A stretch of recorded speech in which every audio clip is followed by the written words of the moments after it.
Hello, this is Backward 7, and today I will be reading to you from a Japanese manuscript titled Shio no Na. I hope I've said that right, but if I haven't, you'll have to excuse my Japanese pronunciation. But it roughly translates as Leaves of Salt. And I've noticed in recent years this has been published under the title The Ancient Code of the Social Justice Warrior, although in reality, it's not really all that ancient. It was compiled in Japan during the Edo period, the early 1700s, but many of the stories in it go back several centuries, and they would have been passed down orally from generation to generation. And this is really the key text if you want to understand the mindset of contemporary social justice warriors, like Zoe Quinn or Anita Sarkeesian, for example. Today I will be reading from the unabridged 1998 translation by Professor Mary K. Strang from the University of Basildon. Now, some people do find this version of the text to be triggering, and so being mindful of that, just before I start the reading, I'm going to issue a level 2 trigger warning. If you're still not sure whether you might be triggered, then I would suggest that you just have some Play-Doh at the ready, and maybe also some photos of puppies or kittens within easy reach, just to take the edge off. Now I'm going to pause for a few moments to allow you time to gather these materials. Okay, good. Now, the part of the Shio no Na that I'm going to read describes an unsuccessful hunt in the Torigna forest. And while you're listening to this, it would be helpful if you would remember that when social justice warriors refer to a narrative, this is the text they are referring to. This is what informs their beliefs and their actions.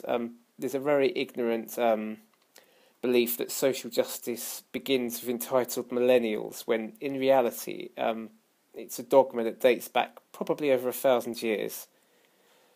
Anyway, without further ado, I shall begin reading. They feasted for 8 days. But on the 9th day, the shitlord, Terne Asker, who ruled in the lands to the east, where the plains meet with the horizon, and in the south, where the great desert joins with the yellow ocean, said to his men, "Gather yourselves into a hunting party. Let it comprise my 5 greatest warriors, whose names in syllables number 57577. The men battled for 20 days for the honour of joining the hunting party, and to decide who among them, whose names in syllables numbered either 5 or 7, was the greatest warrior. And many were slain. And when, of the 800 men who had taken part in the battle, only 5 remained standing, they formed a hunting party. They entered the Torigna forest as a single column. At their lead rode the shitlord Terne Asker. Following behind him were his 5 greatest generals, who rode in battle formation, each according to the syllables of his name.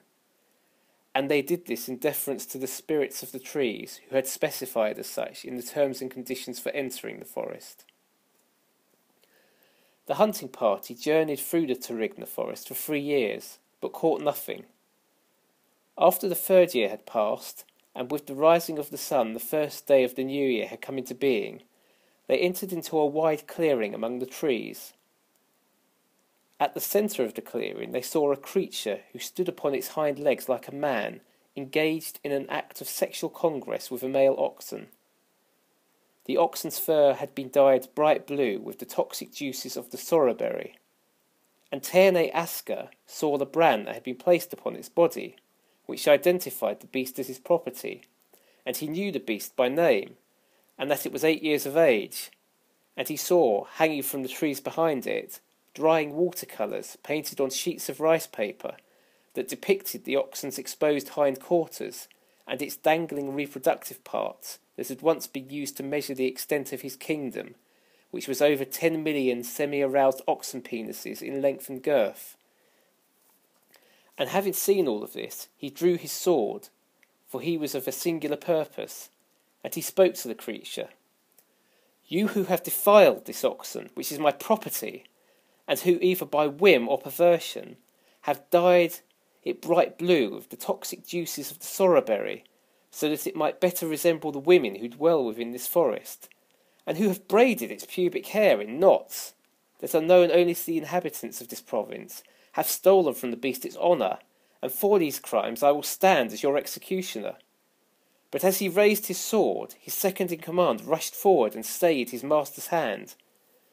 And Terne Asker spoke to him, "You who are among my number, and who have pledged lifelong allegiance to my noble house, have stilled my hand, as it falls with singular purpose to reclaim lost honour. In acknowledgment of your naked treachery, I will add your body to those of the slain, and from here on will rain down curses upon your family's name, and they shall know no peace." But his second in command spoke, "Master, the man who you see before you, standing balls deep in oxen man-pussy, is an edgelord. He is protected by the spirits of social justice who dwell within these woods, and we may not harm him." Then the edgelord spoke, "Know that I defiled your oxen before all the creatures of the forest, and dyed its hair blue with the toxic juices of the sorrowberry, so that it better resembled the women who dwell within these woods, and painted watercolours of my carnal acts to share with my edgelord friends, and on 4chan. And know that I did this for the lulls, and to bring great dishonour upon this oxen and his noble lineage. And know that though my power level is below 8, you cannot harm me without angering the spirits who reside in this place." Then Terne Asker, having slain his second in command with a single stroke of his sword, and received the blade, turned to his remaining men and spoke, "Foul and contemptible though this creature may be, there is no honour to be gained from standing as the author of its death." Then he spoke to the oxen, "I hereby discharge you from my service, and from the service of those generations who follow after me. Henceforth you must wander this realm, and pledge fealty to no master, and though you may seek retribution for the foul acts that have been committed against you, and may train your children in the arts of ninjutsu, you must do so far from these lands, for your presence here brings dishonour upon my noble house." And so the oxen left the forest, and journeyed high into the mountains to where the peaks meet with the sky, and was raised piece by eagles up into the clouds, until all that remained of him was his breath, and this became the east wind. And the birds of the forest twittered the story of the edgelord, who in a brazen act of fucking an oxen had bested Terne Asker, who was mightiest of all the shitlords. But the spirits of the forest, who favoured the edgelord, said to the loudest of these birds, "You shall not speak of what you saw to man or beast, or sing of it over the swaying grasslands, or in the dankest depths of the fuck caverns. And for your transgression you shall be banished from this forest, and may only return when the moon blossoms glisten with autumn salt."